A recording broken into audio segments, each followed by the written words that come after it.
lire dans 1 Corinthiens chapitre 5. Qu'est-ce que ça nous dit 1 Corinthiens chapitre 5? Pour vous mettre un petit peu dans le contexte, 1 Corinthiens chapitre 5, Paul parle au verset 6.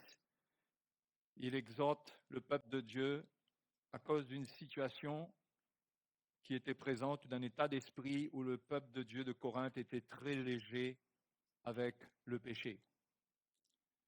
Et Paul va toucher un mot sur la véritable Pâque chrétienne, si on peut appeler ça comme ça. Il dit au verset 6, « C'est bien à tort que vous vous glorifiez. Ne savez-vous pas qu'un peu de levain fait lever toute la pâte?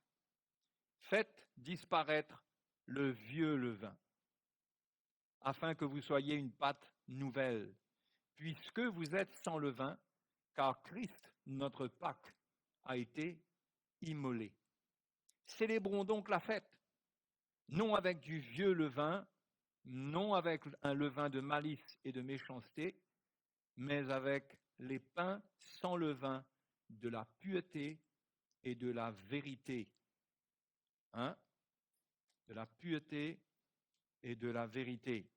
Donc, Paul ne parle pas ici d'un jour spécial où il fallait célébrer la Pâque.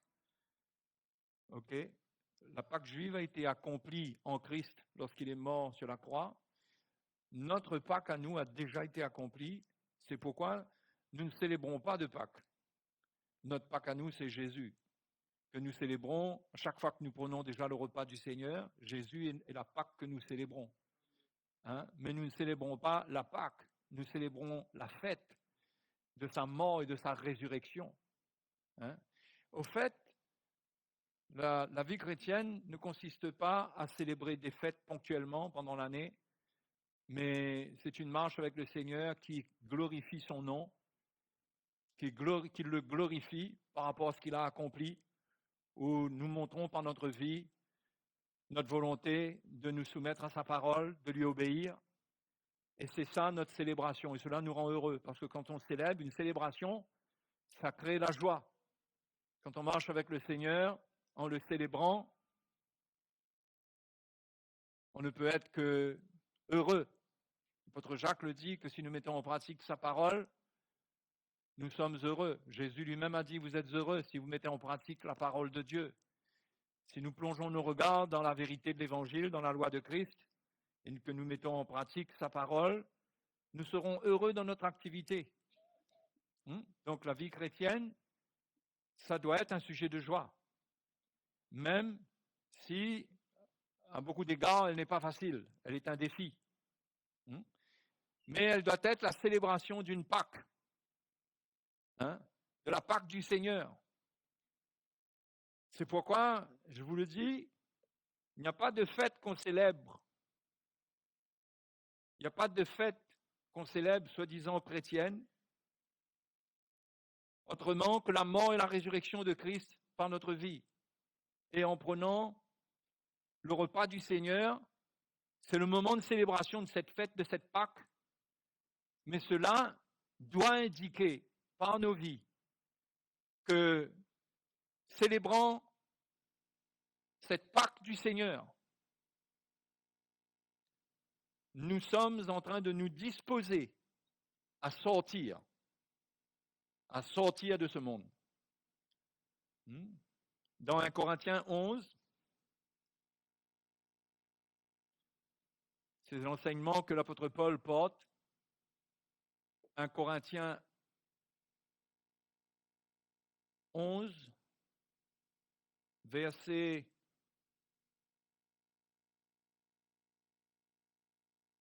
23. Quand j'ai reçu du Seigneur, Paul parle de la Sainte Seine. Il dit, quand j'ai reçu du Seigneur ce que je vous ai enseigné, c'est que le Seigneur Jésus, dans la nuit où il fut livré, prit du pain et après avoir rendu grâce, le rompit et dit, ceci est mon corps qui est rompu pour vous, faites ceci en mémoire de moi. De même, après avoir soupé, il prit la coupe et dit, cette coupe est la nouvelle alliance en mon sang, faites ceci en mémoire de moi toutes les fois que vous en boirez. Car toutes les fois que vous mangez ce pain et que vous buvez cette coupe, vous annoncez la mort du Seigneur jusqu'à ce qu'il vienne. La mort du Seigneur doit fixer nos regards sur l'avènement du Seigneur. Ce qui veut dire que quand nous prenons le repas du Seigneur, nous réalisons, nous comprenons que notre vie n'est pas dans ce monde. Nous sommes appelés à partir. Et c'est comme cela d'ailleurs dans Exode chapitre 12. Exode chapitre 12. C'est comme cela que la première Pâque a été inaugurée dans l'esprit d'un voyage, d'un départ. On ne prend pas le repas du Seigneur avec d'autres optiques que de partir. On a à cœur de partir. Je ne sais pas si vous avez à cœur de partir, mais je pense qu'un chrétien qui aime le Seigneur et qui est éprouvé sur la terre, il comprend que ce qui est plus important pour lui, ce qui sera sa vraie joie, c'est de participer à l'enlèvement de l'Église, d'aller avec le Seigneur. Hein? Et quand on regarde ce qui est dit concernant la Pâque des Juifs, des Israélites,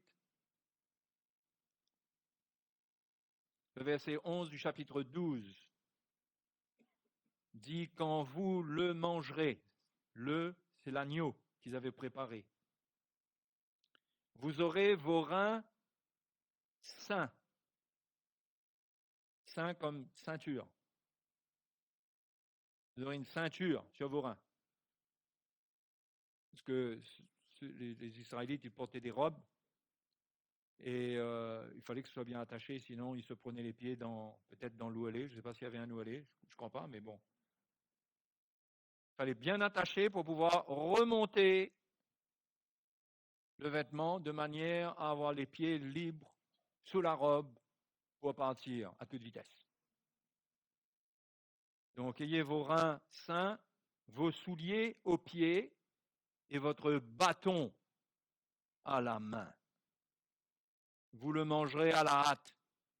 C'est la Pâque de l'Éternel. Donc, on comprend que ces choses ont été écrites pour notre instruction, que ce sont les ombres des choses qui devaient venir, à savoir la mort de Jésus. Cela parle de la mort de Jésus et ce sont des images de ce que le chrétien doit faire. Et on voit ici qu'ils étaient prêts à sortir. Ils devaient se préparer pour sortir. Le moment était arrivé pour eux de sortir d'Égypte. Il fallait que l'agneau sans défaut, mâle, âgé d'1 an, soit sacrifié. Et quand tous les agneaux parmi le peuple de Dieu avaient été sacrifiés et qu'ils le mangeaient, ils savaient qu'à partir de ce moment-là, à n'importe quel moment, ils étaient appelés à sortir. Et c'est pour nous. Ça nous montre l'attitude dans quelle expectation nous devons être en prenant le repas du Seigneur. C'est quoi notre Pâque, même notre vie de tous les jours? Parce que le repas du Seigneur représente aussi notre vie de tous les jours. On a notre bâton à la main. Notre bâton à la main, c'est notre croix que nous prenons. On s'appuie sur la croix pour sortir. Quand le signal allait être donné, chacun prenait son bâton parce que la route allait être longue. Ça n'allait pas être facile. Et Dieu leur avait donné un simple bâton. Il leur avait dit, prenez le bâton. Et c'est l'appui. Le bâton, c'est l'appui quotidien du chrétien. Il est équipé de cela, il est prêt à sortir. Et il devrait déjà avoir entendu l'appel de Dieu pour sortir. Il est déjà en train de sortir, le bâton à la main, sa croix qu'il prend. Et il ne lâche pas ce bâton même si ça lui donne quelques ampoules. Parce qu'à force de tenir un bâton, ça peut nous donner des ampoules. Mais il ne lâche pas parce qu'il sait que s'il lâche ce bâton pour le chemin qui lui restera à faire, pour quitter l'Égypte, pour quitter le monde, et pour aller dans la terre promise, c'est-à-dire dans le lieu que Dieu a réservé pour nous, s'il lâche ce bâton, il n'aura pas assez de force, il n'aura pas d'appui, il risque de se décourager comme les Israélites, qui peut-être n'avaient pas lâché le bâton dans le naturel, mais dans leur cœur, ils avaient lâché le bâton. L'Épître aux Hébreux, du chapitre 3 au chapitre 4, exhorte le peuple de Dieu à ne pas produire le même exemple de désobéissance. Les Hébreux voulaient abandonner le message de la croix. Ils voulaient retourner à une vie de religion. Et au chapitre 3 et 4, l'auteur d'Épître aux Hébreux leur parle du repos. Il leur dit, attention que quelques-uns d'entre vous n'arrivent trop tard. Si on lâche notre bâton, on sera en retard. On doit garder notre croix et la prendre jusqu'au bout, renoncer à nous-mêmes, renoncer à tout ce qui nous dit de nous arrêter sur le chemin. Ça peut être n'importe quoi, ça peut être une maladie, ça peut être des problèmes dans le foyer, ça peut être n'importe quoi. Mais chacun individuellement doit garder son bâton. Chacun. Et quand on le fait, la grâce de Dieu est avec nous. Et la Bible nous dit que dans le désert, leur vêtement ne s'est pas usé, ni même leurs chaussures. Dieu les a accompagnés. Ils ont vécu une traversée miraculeuse. Et si on garde notre bâton à la main, notre marche, elle sera accompagnée de miracles. Amen. De miracles. On peut témoigner de miracles de beaucoup de manières. On peut témoigner de miracles de beaucoup de manières. On peut dire comment le Seigneur nous a bénis, comment le Seigneur a pris soin de nous, le Seigneur nous a donné un travail, le Seigneur nous a guéris, le Seigneur.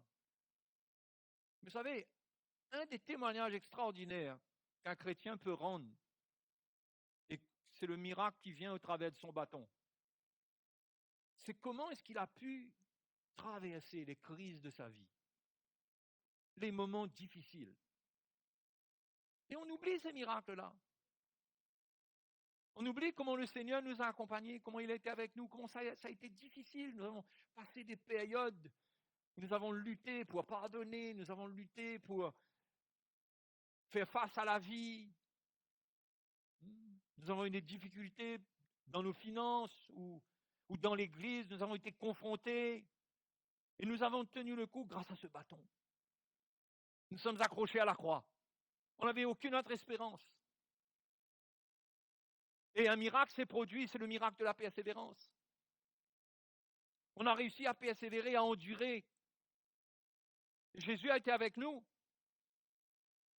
Ça, ce sont les grands miracles, les frères et les sœurs. C'est les miracles de la traversée chrétienne. Les pèlerins que nous sommes. Nous marchons dans un monde qui n'est pas le nôtre. La preuve, c'est que quand nous prenons notre bâton, nous marchons avec le Seigneur, nous sommes persécutés, nous ne sommes pas compris. Si nous étions compris, cela signifierait que nous sommes de ce monde.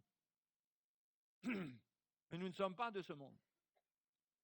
Notre véritable patrie, notre véritable nature, notre véritable identité, elle est là-haut, avec Jésus.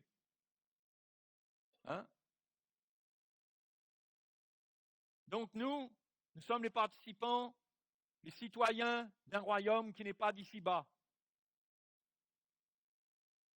Nous avons notre bâton à la main. Il ne faut pas le lâcher, les frères et sœurs. Pendant cette année qui vient et pendant cette fin d'année. Ne le posez pas sur la table quelque part. C'est peut-être un temps de repos, mais ce n'est pas le temps de lâcher notre croix. C'est un mauvais repos que de lâcher sa croix. Parce que cette fin d'année, il y a beaucoup de pièges qui attendent les chrétiens. Et la grande tentation, c'est de t'amener à lâcher ta croix pour te donner un peu plus de loisirs, de plaisirs qui peuvent vite devenir charnels et t'amener dans le péché. C'est le but même. Je crois qu'un des buts des fêtes païennes dans lesquelles l'Église se mélange, c'est d'amener la chute des chrétiens. La parole de Dieu même nous montre l'enseignement qui se trouve dans le livre de l'Exode.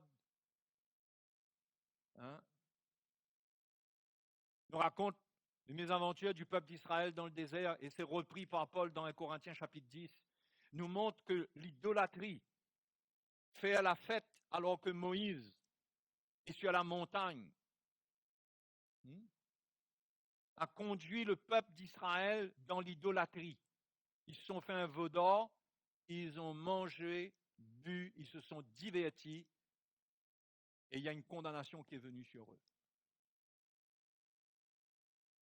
Cela nous enseigne que jamais, à aucun moment, nous devons nous relâcher. Et nous devons faire attention que le mélange à des fêtes qui ne sont pas reconnues, qui n'ont rien à voir avec la croix, qu'on soit dans des participations, dans des choses, je parle d'une participation de cœur, on est d'accord, on croit que ça c'est de Dieu, et on y va et on se retrouve piégé au milieu même de l'idolâtrie.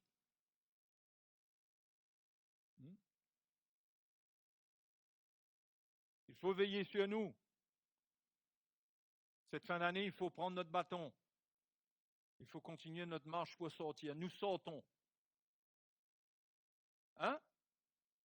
Nous ne voulons pas rassurer les autres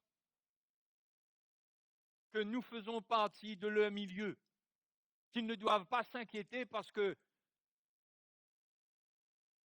nous sommes là. Non, mais la vie chrétienne, c'est une démonstration. La foi, c'est une démonstration des choses qu'on ne voit pas. Et quand l'Épître aux Hébreux donne cette définition au chapitre 11, verset 1, tout le contexte montre qu'il s'agit de la préparation d'un départ. De la préparation d'un départ. Cette préparation dans la foi doit être la démonstration que nous sommes prêts à partir et que nous allons partir. Nous n'avons pas à rassurer que nous sommes de ce monde. Nous manifestons le cœur de Dieu envers ceux qui ne connaissent pas le Seigneur. Nous portons l'Évangile,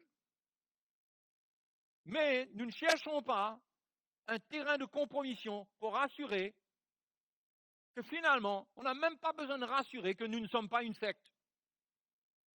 Nous n'avons pas besoin de prouver quoi que ce soit.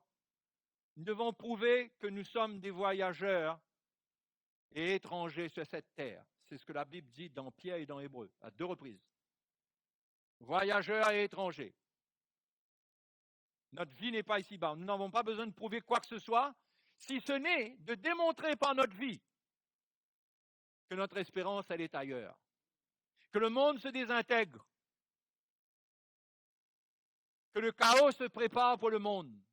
Tout ce qui se passe aujourd'hui, c'est le signe avant-coureur de la destruction qui vient. Ça doit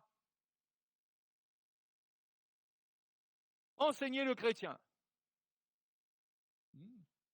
Ça doit l'amener à avoir du flair et à sentir le coup.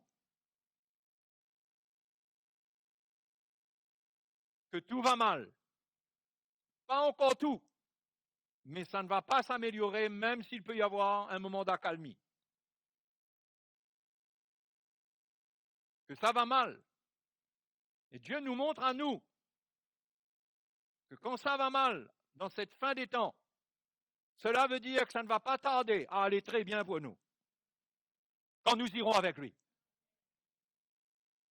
Et nous ne devons pas faire comme les Israélites, regarder en arrière. Les L'Épître aux Hébreux dit que si on regarde en arrière, on aurait le temps de retourner à notre ancienne cité. Le monde. Mais tout le chapitre 11 nous fait la démonstration, nous amène dans un voyage avec des hommes de Dieu qui ont montré quel était leur cœur, leur attitude. Comment Abel a accepté de mourir en martyr. Il ne voulait pas rassurer son frère. Son frère avait de la jalousie envers lui, mais il était prêt, lui, à mourir, même s'il faut mourir. Mais il allait continuer à offrir le sacrifice qui est agréable à Dieu. Il n'allait pas changer de sacrifice. Et il a payé le prix de sa vie. Il a payé de sa vie pour sa foi. Nous, les chrétiens, ne devons pas avoir peur. L'exemple est donné concernant Enoch, qui marchait avec Dieu pendant plus de 300 ans. Il a marché avec Dieu et il a été enlevé. Un jour, il a été enlevé. On ne l'a plus trouvé. C'est un type de l'Église qui part avant le déluge, parce qu'après Enoch, il y a eu les générations qui sont venues où le mal a augmenté et il y a eu le déluge. Nous ne sommes pas appelés à être emportés par le déluge. Nous sommes appelés à être emportés par le Seigneur enlevé.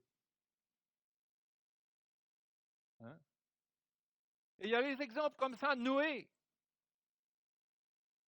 qui ne s'est pas reconnu parmi la génération dans laquelle il était, mais il a entendu la voix de Dieu. Dieu lui a annoncé la destruction de ce monde. Et Dieu ne l'a pas laissé comme ça, il ne lui a pas dit en attendant débrouille-toi. Il n'a pas dit en attendant débrouille-toi. Surveille bien la météo. Regarde bien comment ça se passe parce que ça va se gâter. Dieu lui a donné une instruction claire, sans confusion. Il avait des choses précises à faire. Et Noé a construit l'arche pour y faire entrer sa famille et une paire de tous les animaux qui existaient.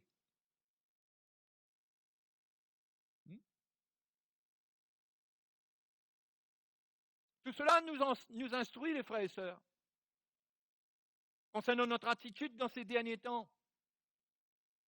Nous ne devons pas être oisifs et stériles.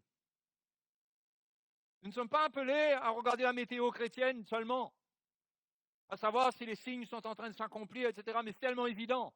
Mais nous devons nous occuper à la construction de l'arche. C'est comme ça aussi que notre bâton est à la main.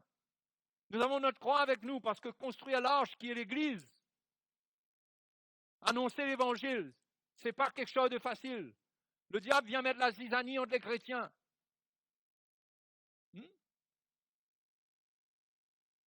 Et pardonner, ça fait partie des herbes amères que le chrétien doit manger, parce que quand le peuple d'Israël a été enseigné à sortir, à manger le sacrifice pour sortir, il devait manger avec ce sacrifice, il devait manger les herbes amères.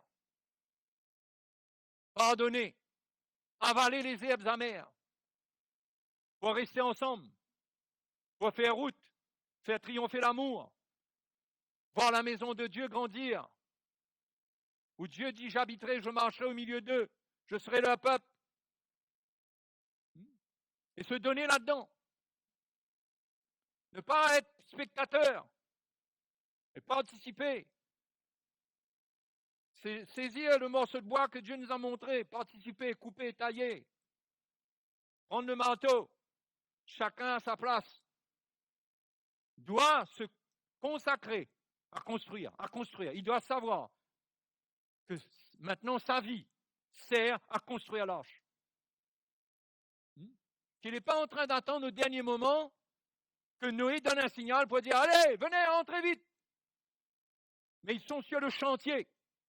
Ils assistent aux derniers travaux, aux dernières phases de travaux. Et ils sont prêts à entrer.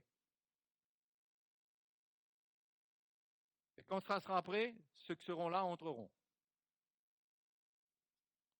Donc Noé aussi nous enseigne à garder notre bâton à la main cette vigilance. Et quand le jour est arrivé, et Dieu a dit à Noé, entre. Il y a un jour qui arrive où le Seigneur nous appellera sur les nuées par la trompette de Dieu et nous dira, entre.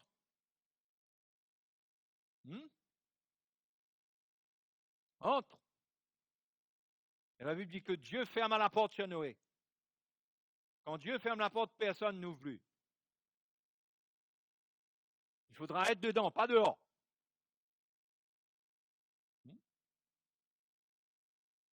Donc c'est un temps pour être dans la crainte du Seigneur et construire notre foi, notre assurance, qu'elle grandisse pour que ce jour ne nous surprenne pas. Il y a l'exemple de Moïse dans Hébreux chapitre 11. Moïse avait bénéficié de toutes les faveurs qui existaient en Égypte. Il ne vivait aucun manquement. Il avait tout. Jusqu'au jour où son petit sang juif a commencé à parler. Son sang. Il y avait quelque chose dans son sang qui était particulier. Il avait une espèce d'ADN, là. Et quand un jour il a vu l'injustice faite par rapport à ses frères, il a tué un Égyptien pour défendre ses frères. Il s'est surpris à avoir ce réflexe-là. À cause de cela, il a dû fuir l'Égypte. Il n'a pas hésité à abandonner tous les plaisirs d'Égypte. Il suffisait qu'il claque des doigts comme ça, il avait tout ce qu'il voulait. À partir de cet instant-là, c'était le contraire. N'importe quoi qu'il demanderait, il ne l'aurait pas. La Bible dit que Moïse a eu une révélation de l'opprobre de Christ. Il a une lumière de la croix qui allait venir. Et lui aussi, le bâton à la main. Il est sorti. Le premier, il est sorti avant le peuple d'Israël. Il a vécu un exode tout seul dans le désert où Dieu l'a formé. Et il est revenu pour sauver le peuple d'Israël. C'est comme Jésus. Jésus est le premier à venir et à sortir. Mais Jésus revient nous prendre pour nous faire sortir.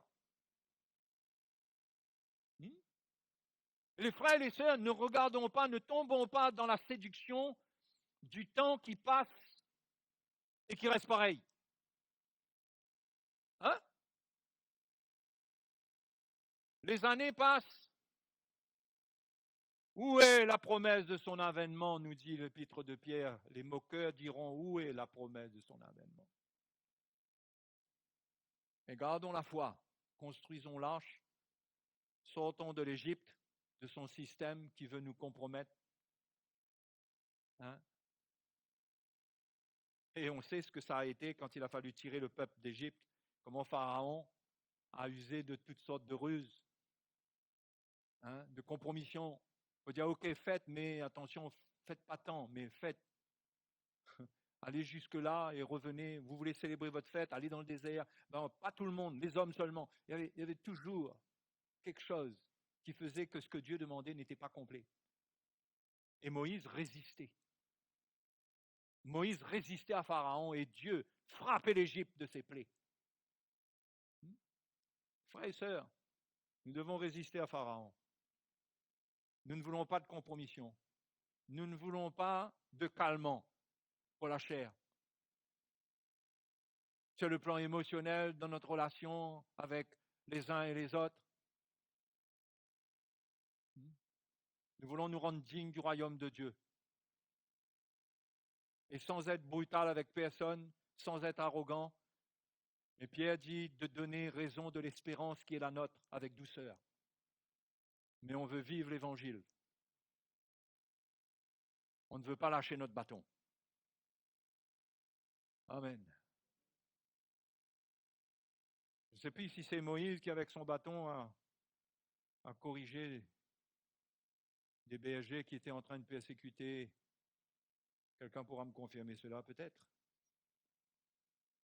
Mais il faut garder ce bâton pour combattre l'ennemi. C'est avec lui que vous allez combattre l'ennemi. Ne vous fiez pas à une épée qu'on met dans votre main, à une arme moderne. c'est le bâton, ça n'a pas changé. Vous avez compris jusque-là que le bâton parle de votre croix. Sinon, il faut retourner au premier épisode.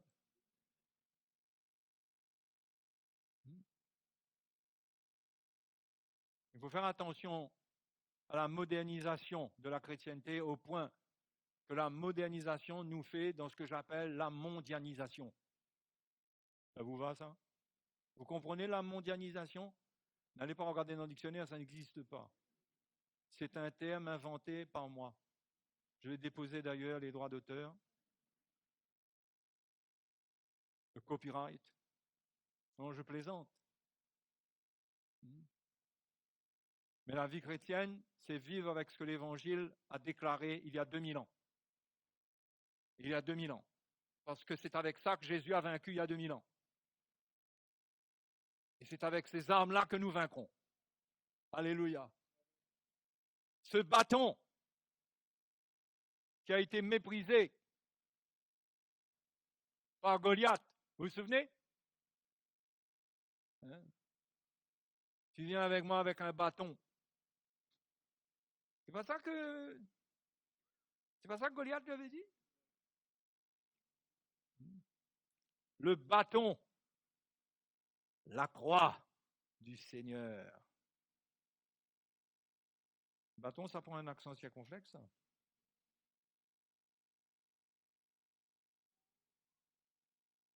Alors, ça se trouve dans Samuel, ça, je vous donne l'indication, ça se trouve dans Samuel. Samuel 17, verset 40, verset 39, David ceignit, cindre, comme attaché à une ceinture, ceignit l'épée de Saül par-dessus ses habits et voulut marcher car il n'avait pas encore essayé. Mais il dit à Saül, je ne puis pas marcher avec cette armure, je ne suis pas accoutumé. Et il s'en débarrassa.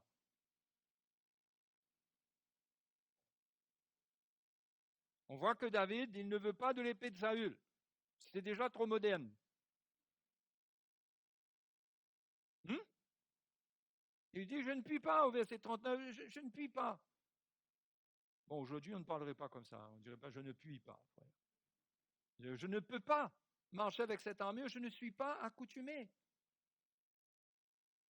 Et il s'en débarrassa. Il prit en main son bâton. D'accord? Ouf, je suis soulagé que j'avais raison.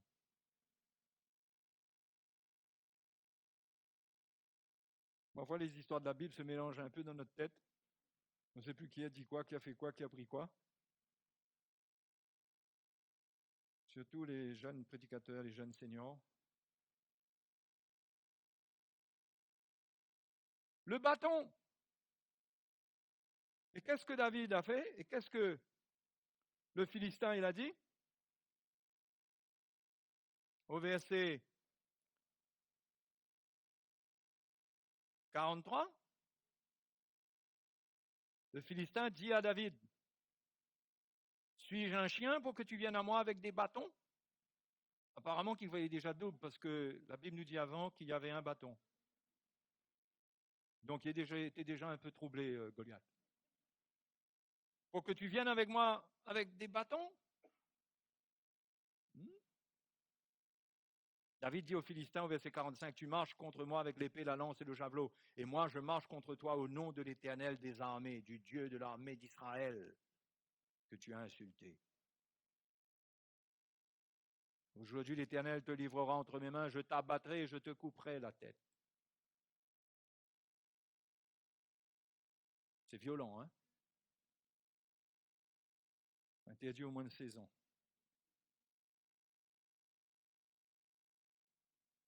Aujourd'hui, je donnerai les cadavres du camp des Philistins aux oiseaux du ciel et aux animaux de la terre, et toute la terre saura qu'Israël a un Dieu. Alléluia. Et toute cette multitude saura que ce n'est ni par l'épée ni par la lance que l'Éternel sauve, car la victoire appartient à l'Éternel et il vous livre entre vos mains. Et quand Jésus est mort à la croix, il a livré nos ennemis entre nos mains. Il a dépouillé les dominations et les autorités. Sa victoire à la croix il y a plus de 2000 ans est la nôtre aujourd'hui. Victoire sur le diable, victoire sur le péché, victoire sur le monde, sur tout ce qui s'oppose à Dieu. La victoire est totale. Ce n'est ni par l'épée ni par la lance que l'Éternel sauve. Et c'est par le nom de Jésus. Alléluia. Quel évangile. Merci Seigneur. Donc les frères et les sœurs, tout cela doit nous encourager à garder notre bâton. Même si c'est un géant qui vient, affrontez-le avec le bâton. Ne vous laissez pas convaincre par qui que ce soit d'une doctrine qui enlève le bâton de votre main et qui met autre chose. C'est la séduction actuelle. Allez avec votre bâton. Et Dieu a dirigé David vers un torrent. Il a pris 5 pierres. Certains disent que ces 5 pierres représentent les 5 ministères. Peut-être, pourquoi pas. Avec une pierre, premier coup, il a tapé sur le front de Goliath. Goliath est tombé.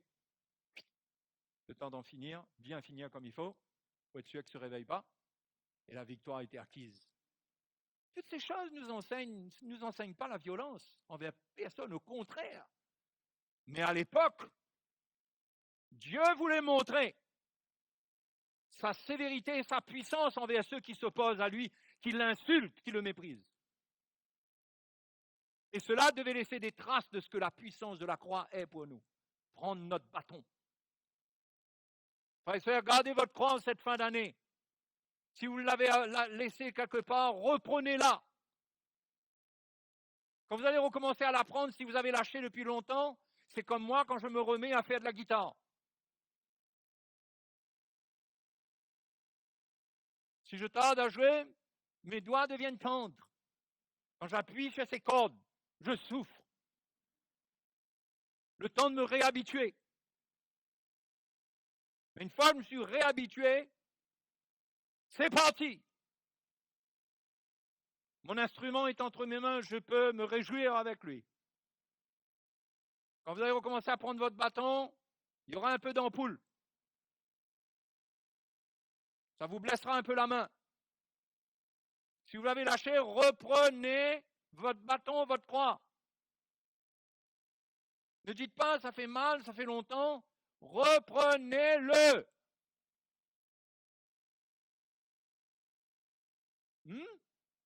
Reprenez-le. Cette croix, c'est votre protection à vous et à moi dans cette fin des temps. Paul lui-même, le grand apôtre Paul, l'avait dit qu'il ne se glorifiait d'autre chose que de la croix du Seigneur Jésus, par qui le monde est crucifié pour moi, comme je le suis pour le monde. La croix met une séparation nette entre le monde et nous. Quand on prend ce bâton, on prend cette croix, il y a une séparation qui s'opère, qui est claire et nette. Si on lâche ce bâton, on lâche cette croix, le mélange commence.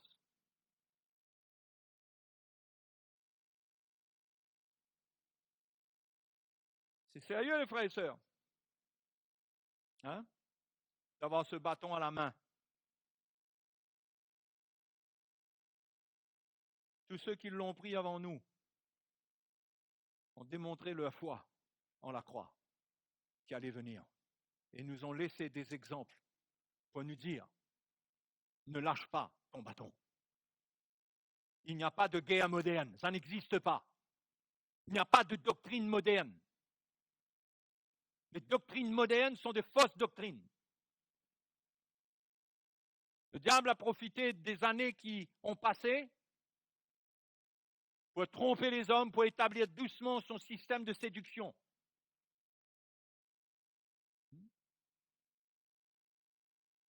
Le chrétien doit se séparer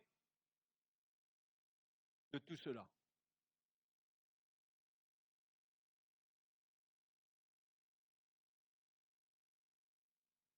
Comment est-ce qu'il devait manger cet agneau? Je veux vous rappeler la petite instruction qu'il y a dedans parce que je ne sais plus quand j'avais déjà parlé là-dessus. Mais le verset 8 nous dit dans Exode chapitre 12. Exode chapitre 12. Verset 8, cette même nuit, on en mangera la chair, parlant de l'agneau. Donc avant cela, ils avaient pris le sang, ils avaient mis sur les 2 poteaux, les 2 poteaux et sur le linteau. Horizontal, vertical, ce qui nous rappelle la croix aussi. Et cette même nuit, on mangera la chair rôtie au feu. Vous savez, tout devait illustrer la mort du Seigneur. Parce que Jésus a pris un véritable baptême de feu, de souffrance à la croix. Donc il a été rôti. L'agneau devait être rôti au feu. Cela devait imager parfaitement sa mort à la croix. Rôti au feu avec la tête, les jambes et l'intérieur. C'est-à-dire tout ça devait être rôti au feu. Ça devait passer par l'épreuve et il devait y avoir l'action du Saint-Esprit pour sanctifier ces aliments qu'ils allaient manger. Et cela illustrait en même temps la mort, l'horrible mort du Seigneur. Et ils devaient manger. Et nous mangeons le repas du Seigneur en prenant la Sainte Seine d'une manière concrète. Mais tout devait être rôti au feu avec la tête. De temps en temps, si ça chauffe dans votre tête, ne trouvez pas drôle. Si vous commencez à prendre votre croix, votre tête va chauffer. Vous pourriez, si vous ne vous accrochez pas à votre bâton, vous pourriez vous mettre dans une confusion. Parce que votre intelligence ne va plus pouvoir capter ce qui se passe. Il n'y aura pas de logique, il n'y aura pas beaucoup de logique dans ce qui se passe. Vous savez, la confusion vient quand il n'y a plus de logique. Tant que c'est logique, il n'y a pas de confusion. Mais quand tout se mélange, qu'il n'y a plus de logique, c'est là qu'on se dit, ah ben non, là je ne comprends plus là. C'est pourquoi un chrétien doit vivre par la foi, pas par la logique. Donc quand votre tête chauffe, les raisonnements sont bouleversés, bousculés, il faut manger l'agneau avec la tête rôtie au feu. Il vous faut la parole de Dieu pour renouveler votre intelligence.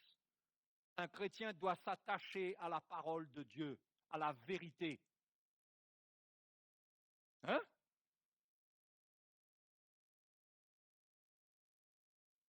Quand vous lisez votre Bible, quand vous écoutez l'enseignement, la prédication, vous êtes en train de manger la tête de l'agneau. Vous vous nourrissez de ses pensées. Ces pensées vous protègent de vos pensées.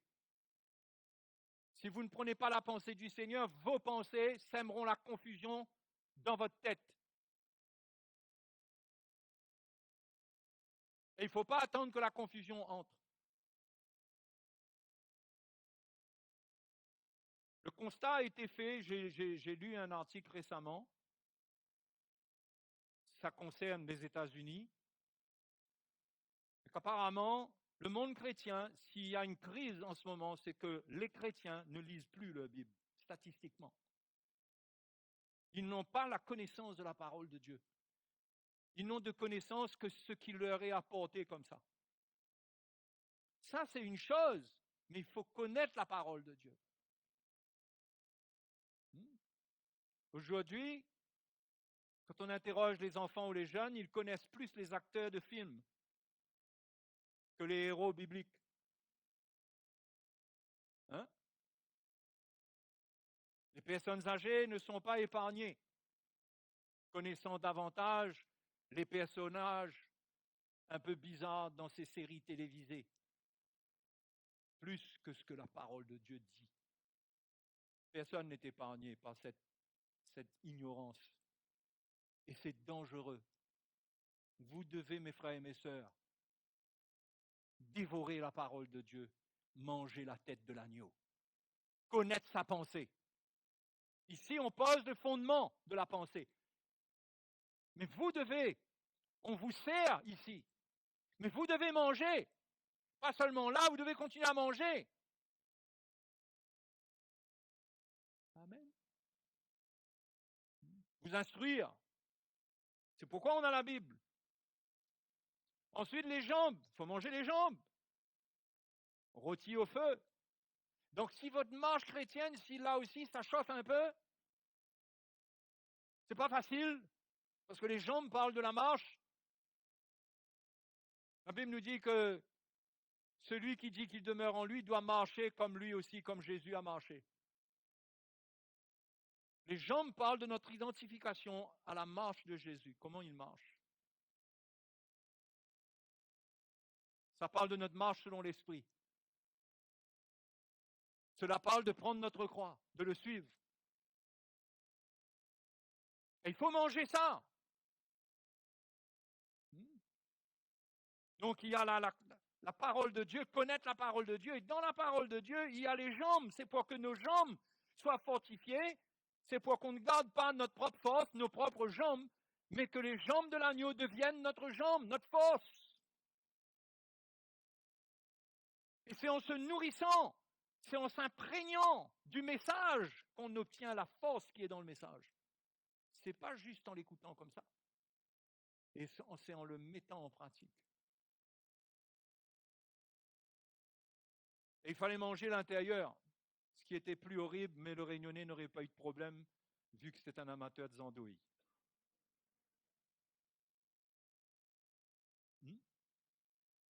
L'intérieur devait être passé au feu. Parce que vous voyez que ça brûle là-dedans parfois. Vous ne trouvez pas drôle? Au contraire, vos entrailles sont en train d'être passées au feu. Votre cœur est brisé. Dieu travaille en vous. Vous sentez la mauvaise odeur de vos propres entrailles. Vous êtes d'accord avec moi que ça ne sent pas bon. Vous sentez la mauvaise odeur de vos propres entrailles. Et vous dites, Seigneur, je ne veux pas de cette odeur. Je veux ton parfum. Les entrailles, ça nous parle du cœur du Seigneur, de ses sentiments intérieurs. Il faut manger du cœur du Seigneur parce que ce n'est pas juste des vérités, des versets bibliques, mais tout cela est macéré dans la grâce. Sinon, c'est sec.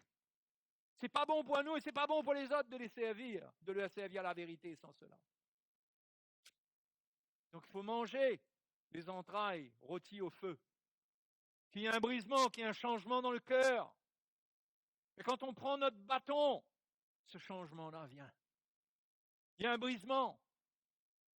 Notre chair s'oppose, mais on prend notre croix pour la faire mourir. On renonce, on ressent qu'on n'est pas capable. Normal, on ressent que... Mais ça nous pousse à faire quoi? Aller devant le Seigneur, à dire Seigneur, je ne peux pas, Seigneur, équipe-moi. Et qu'est-ce que le Seigneur fait? Le Seigneur t'équipe. L'Épître aux Hébreux est la garantie. Au chapitre 2, au chapitre 4, si on s'approche du trône de la grâce, il peut nous secourir dans nos besoins. Il peut amener cette petite touche de son cœur qui nous fait pousser la petite pierre qui se tient devant la grande roue pour l'empêcher d'avancer. Et là, on pousse cette pierre, on arrive à avancer encore parce qu'il amène un changement en nous. Il ne faut jamais se décourager au premier obstacle, à la première manifestation de nos propres entrailles. Il faut bien sûr laver nos entrailles par la parole de Dieu, par l'eau de la parole. On lave. Et tout cela doit être rôti au feu. Brûlé. Cela produit une œuvre, un parfum, une bonne odeur, comme les sacrifices rendaient une bonne odeur sous l'ancienne alliance, qui était agréable à l'Éternel. Une bonne odeur, c'est-à-dire que là, à partir de là, quand la tête, les jambes, les entrailles sont rôtis au feu, il n'y laisse pas de traces d'impureté. Le feu brûle et notre prière change. Notre prière devient agréable à Dieu. Elle ne contient plus les ingrédients de la chair. Nos prières ne sont plus abominables. Ce ne sont plus des prières selon la chair, mais ce sont des prières avec le cœur, les entrailles du Fils de Dieu en nous. Et on a une prière qui est agréable au Seigneur. Et Dieu exauce les prières qui lui sont agréables. Si nos entrailles ne sont pas propres, notre cœur est mauvais. Nos jambes, c'est une marche charnelle selon le monde. Notre tête, c'est les raisonnements, c'est la philosophie des hommes, c'est la tradition des hommes, c'est ce que les hommes pensent.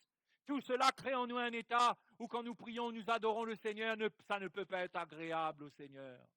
Caïn avait un cœur mauvais. Ses entrailles sentaient mauvais quand il a offert son sacrifice. La Bible dit, Dieu l'a regardé. Tout d'abord, et son offrande. En premier, lui. Déjà, en le regardant, le Seigneur a senti l'odeur de l'amertume, de la jalousie. Son offrande était vaine ensuite. C'est pourquoi il y a tant d'échecs dans la chrétienté, dans le monde chrétien, dans l'Église, dans la vie chrétienne. Parce qu'on veut que Dieu nous entende avec un cœur sale, avec des entrailles qui ne sont pas lavées.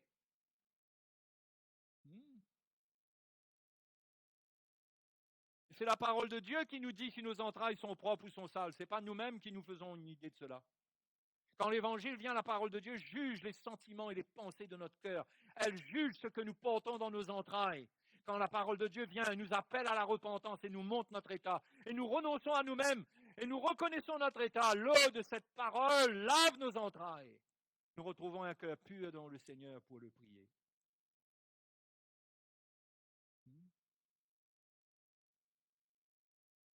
Il faut ces 3 morceaux-là, mes frères et mes sœurs, il faut les manger.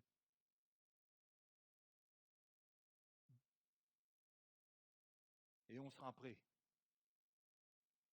à sortir. Parce qu'on veut sortir. Ah, moi, je ne veux pas rester, moi. Vous voulez rester, vous? Mais vous voulez être à 10 km de la construction de l'arche? Peut-être quand on appellera pour le rassemblement, vous n'aurez pas la force de courir tellement vous serez loin. Vous devez visiter le chantier du Seigneur tous les jours, être là.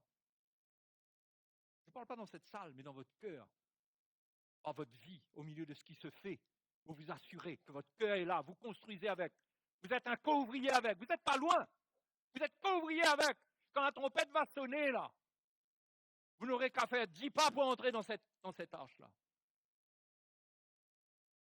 Vous voulez être à 10 km et essayez de me convaincre que vous aurez le temps, au son de la trompette, être à 10 km, loin de tout, et vous aurez le temps d'entrer? Ben peut-être, Dieu peut toujours faire un miracle. On dit toujours ça comme échappatoire. Enfin, le Seigneur est grand. Mais le Seigneur qui est grand, il a laissé sa parole pour nous avertir. Je vous exhorte cette année à ne pas rester loin de la construction, à trouver votre place, votre participation. Et vous ne la trouverez pas si votre cœur est mauvais. Si votre cœur est mauvais, vous ne voulez pas vous humilier, vous ne la trouverez pas. Vous viendrez sur le chantier, vous verrez que les équipes sont déjà pleines. Il n'y a pas de place pour vous. On dirait qu'il n'y a pas de place pour vous. Vous essayez de vous infiltrer, mais il n'y a pas de place. Vous ne comprenez pas qu'est-ce qui se passe. Et là, vous commencez à juger, à dire, ouais, mais c'est parce qu'on ne veut pas de moi et tout ça. Si ton cœur est mauvais, Dieu résiste aux orgueilleux. C'est spirituel. Et de plus en plus, le chrétien qui résiste à l'évangile, il aura de plus en plus d'occasions de gâter son cœur envers l'Église. Parce qu'il va trouver l'injustice là où il ne faut pas trouver. Il va trouver de l'injustice chez les autres alors qu'il ne voit pas l'injustice en lui. Il trouvera la résistance du Seigneur. Et quand il veut essayer de pratiquer la parole de Dieu sans que Dieu nettoie ses entrailles, il va se sentir coupé. Il va dire, ben moi je veux, mais mon frère, c'est entre toi et le Seigneur. Quand Dieu te parle, qu'est-ce que tu fais? Moi, je vous encourage, ne restez pas loin de la construction pendant cette fin d'année et pour l'année 2021. Incroyable quand même, hein? 2021, les frères et sœurs. On est en 2021. J'aurai 60 ans l'année prochaine. On ne dirait pas, je sais que ça vous choque. Hein? Incroyable. Il y a des années de cela. Il y a des années, c'était en 1983, 84. Et je regardais au loin. Et un jour, je me suis dit, tiens, quand est-ce que j'aurai 60 ans, moi? Puis j'ai compté, je suis arrivé à l'an 2021. Mais je suis presque riche ce 2021-là, quoi. C'est encore loin. Et nous voici. Nous voici. Enfin, me voici, pour ce qui me concerne. Les années ont passé, les jeunes ont grandi. Il y a des jeunes là qui étaient des tout petits minus. Quand ils s'asseyaient sur les chaises, leurs jambes ne touchaient pas par terre. Aujourd'hui, ils font la louange, ils sont là, ils sont dans l'église, certains sont découragés, d'autres se sont accrochés, d'autres, chacun a son histoire. Le temps a passé. Le temps a passé. Les gens qui étaient sveltes, ils se sont vus pourvus d'une maturité physique à effet indésirable. Le temps a passé, certains sont dégarnis en haut. Moi, je fais encore un peu de résistance.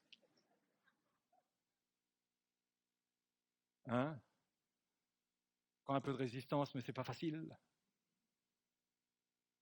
Certains étaient en bonne santé, aujourd'hui ils sont malades, ils sont fragiles. D'autres étaient en bonne santé, ils sont toujours en bonne santé, gloire à Dieu, mon frère. Tu n'as pas d'excuse, il faut que tu travailles sur l'arche. Le temps passe. Une année est passée, là, 2020. Il y a une année qui va passer encore, et ça va passer encore plus vite. Il paraît que c'est parce qu'on vieillit que le temps passe plus vite. Donc je demande aux jeunes, est-ce que le temps passe vite aussi pour vous ou pas?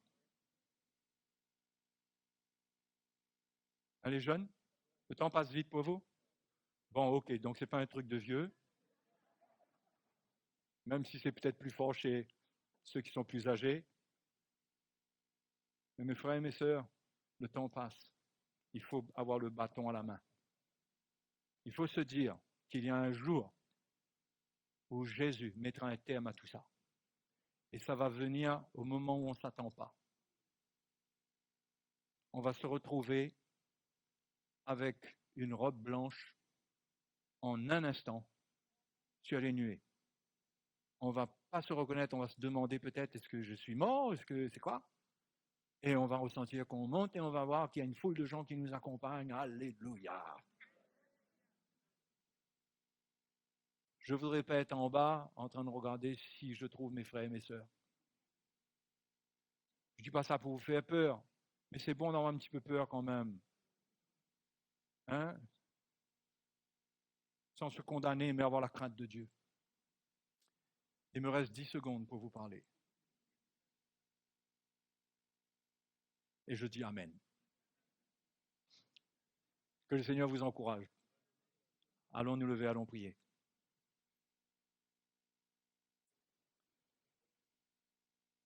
Jésus est fidèle. Je vais vous dire une chose. Même si votre cœur s'est un peu éloigné ou dans l'épreuve, ça n'a pas été évident, et vous ressentez que c'est plus difficile, vous regrettez certaines époques où vous aviez une certaine forme, un certain zèle, ou je ne sais pas, et qu'aujourd'hui, vous voyez, vous êtes... Mais revenez vers le Seigneur avec votre bâton. Reprenez-le, c'est lui qui vous l'a donné. Ce n'est pas un homme. Reprenez votre bâton. Laissez-le vous prendre par la main et vous conduire en dehors, vous préparer.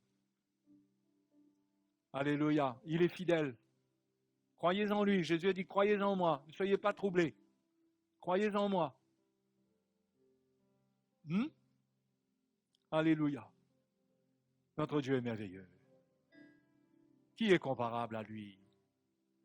Moi, vous savez, de plus en plus, je réalise, je dis, Seigneur, il faut vraiment que ce soit par ta grâce. Je ne vais jamais pouvoir y arriver pleinement. Jamais, jamais. Et la grâce de Dieu est là. Alléluia. Donc ce matin, réjouissez-vous que vous avez été choisi par le Seigneur.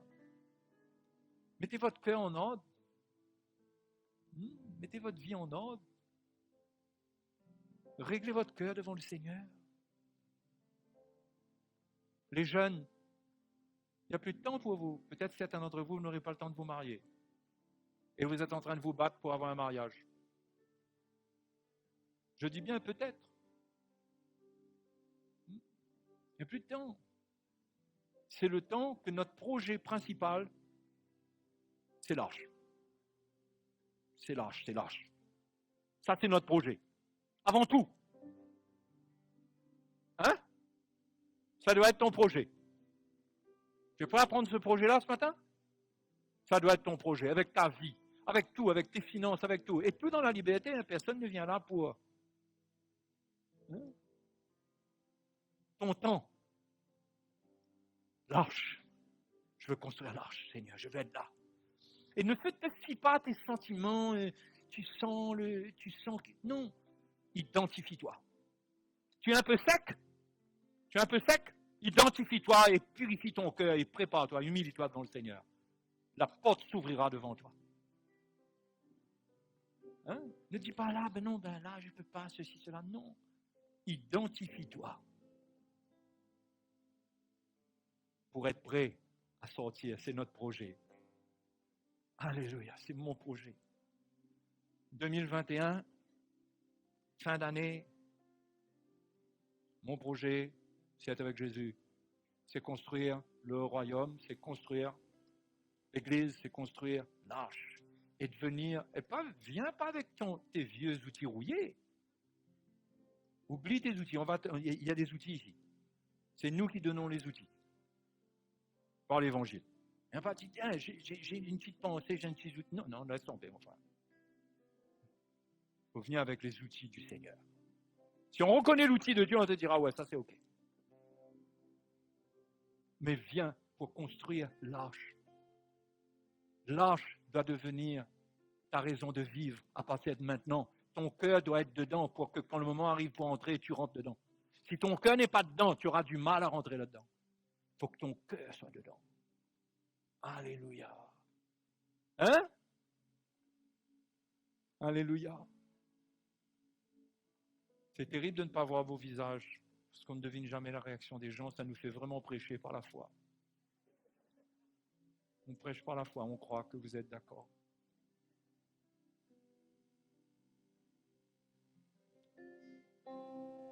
Alléluia.